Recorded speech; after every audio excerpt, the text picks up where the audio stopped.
मैं किसी की बुराई करके भी उससे मैं क्या लूंगा मैं, और क्या मेरी मदद? हमने राम से ही मदद मांगना है, वो ही मेरा राम पूरा कर रहा। राम जन्मभूमि आंदोलन और उसके बाद के 26 बरस का दर्द इन आंखों में पढ़िए। भोपाल के नजदीक सुआखेड़ा गांव में रहने वाला एक कार सेवक कि जिसकी कोठरी के बाहर बाबरी विध्वंस के बाद के बरसों में सियासतें भी बदली, राजनेता भी। राम जन्मभूमि आंदोलन में किए गए बलिदान की कीमतें भी अदा हुई, लेकिन इसी आंदोलन में शरीर का आधा हिस्सा गंवा चुके अंचल सिंह मीणा की जिंदगी जैसे उसी एक तारीख पर थम गई। 6 दिसंबर थी 1992 का सन था, और मैं जो है 5 दिसंबर को यहाँ से निकल चुका था। 11:45 से काम वहाँ जो है चालू किया था। मैं पीछे जो मलमा पड़ा था उस मलमे पे से गुम्बज पे चढ़ के थोड़ा जो भी मैं कार्य करता था वो तो अस्पेर से जो अपनी वहाँ की जनता भी लगी हुई थी। 1 आध घंटा ही मैं सही रहा, इसके बाद मेरे ऐसी लगी कि सेठ बेहोश रहा मैं। कैसे लगी? वो गुम्बज भी जो है एकदम गिर गई, उसका जानकारी हमें मालूम नहीं पड़ी, हम लोग ऊपर थे। गुंबद के एक हिस्से का मलबा अंचल की पीठ पर ऐसा गिरा कि सरकारें गिर जाने के बाद ही उसे होश आया। शुरुआत में इलाज के दौरान तक बीजेपी नेताओं ने पूछ परख की, फिर एक कार सेवक किनारे हो गया।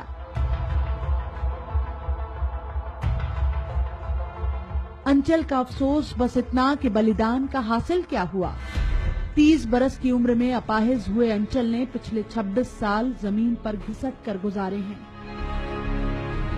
सिर से लेकर पैर तक जिस्म के हर हिस्से पर जख्म हैं,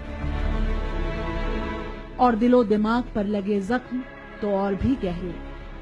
26 साल देखो, मुझे यही राम ने मुझे जो है भगवान, जिस भगवान के काज से गया था उस राम ने विश्वास से अड़ेग रखा, किसी के आगे हाथ फैलाने का समय ही नहीं दिया मुझे, और मैं जो बना करता रहा है। अभी तुमको घाव बताऊंगी तो आप कहोगे कि ये दशा और कोई देखने नहीं आया, तो मुझे भगवान ही देखता है हर चीज में। अंचल के बलिदान की कीमत उनकी पत्नी पानबाई ने भी चुकाई। 2.5-3 बरस के बच्चों की परवरिश अकेले की, परिवार भी संभाला और पति को भी, सब बस राम भरोसे। अब उनके तो शरीर गए सर, अब दोबारा तो अब आगा नहीं, मेरा जीवन ही बेकार हो गया। अब काय हुई जब जानू मेरे मोड़ मोड़ी अवेर देव जी कुआर आ गए, कभी आज सगाई कर दिए। भगवान तो करेगा पूरा, अब करेंगे जब तो अपन खाऊंगा, कहाँ से खाऊंगा। जिस जत्थे में अंचल और उन जैसे कार सेवक अयोध्या गए थे, बजरंग दल के उस जत्थे की अगुवाई कर रहे राजेंद्र गुप्ता मंजूर करते हैं कि वो जुनून था, और उस जुनून में कईयों को सत्ता मिली और कई साथ और सहानुभूति के लिए भी तरसते रह गए। हमें तो उस समय जुनून था कि बाबर रूपी कलंक मिटाना है, तो हम जैसे कार्यकर्ता और अचल जैसे कार्यकर्ता बगैर सोचे समझे अयोध्या पहुंच गए। जिनका उद्देश्य था कि कलंक मिटाना है वो गुमनाम हो गए। जिनको ये सोचना था कि हम इतना बड़ा वो करके आए हैं, विश्व हिंदू परिषद या अन्य संगठन हमें कुछ सही जगह मुकाम पहुंचा के, ऐसे बहुत कार्यकर्ता है नहीं पहुंच पाए। तो जब धर्म संसद के साथ फिर एक बार राम मंदिर देश की राजनीति के केंद्र में आ रहा है, सियासी दल फिर अयोध्या का रुख कर रहे हैं, तब अंचल के दर्द का टीस में बदल जाना लाजमी है कि फिर कोई अंचल सियासत का मोहरा तो नहीं बन रहा।